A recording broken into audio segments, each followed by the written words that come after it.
Welcome back to the channel, and in today's video I'm going to show you guys all about this new YouTube chapter timestamp feature that they've added.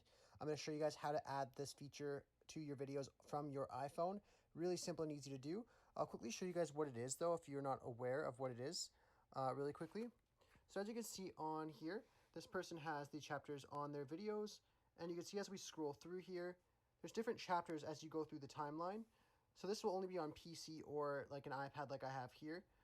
But just gives you the option to add chapters to your videos to make it easier for your viewers to go to certain parts of your video. And it's really easy to add on your iPhone as well. So I'll show you how to do it. So you guys just want to exit out of here and go to your YouTube Studio application. And once you're in here, you guys want to head over to your videos.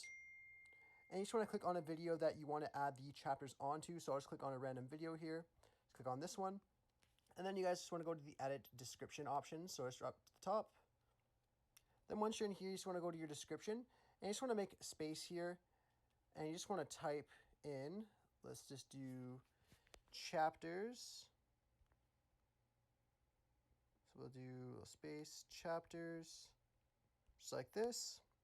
Click return, and then you just want to put the timestamp. So let's just do 0, 1, we'll do intro. And then you just do, let's say, 35 seconds, and we'll do middle of video. So now one thing I will point out as well, guys, is that it has to be more than 10 seconds between each chapter, or else it won't let you save it.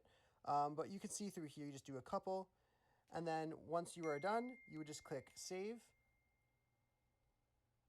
And now that video will have chapters on it. So yeah, it's a really cool feature just to make it easier for your viewers to find certain parts of your videos. And it's really simple to add as well, and it is possible on your phone. And I really hope I was able to help you guys out with this video. If I was, be sure to leave a like on the video and subscribe for more content. Thanks for watching.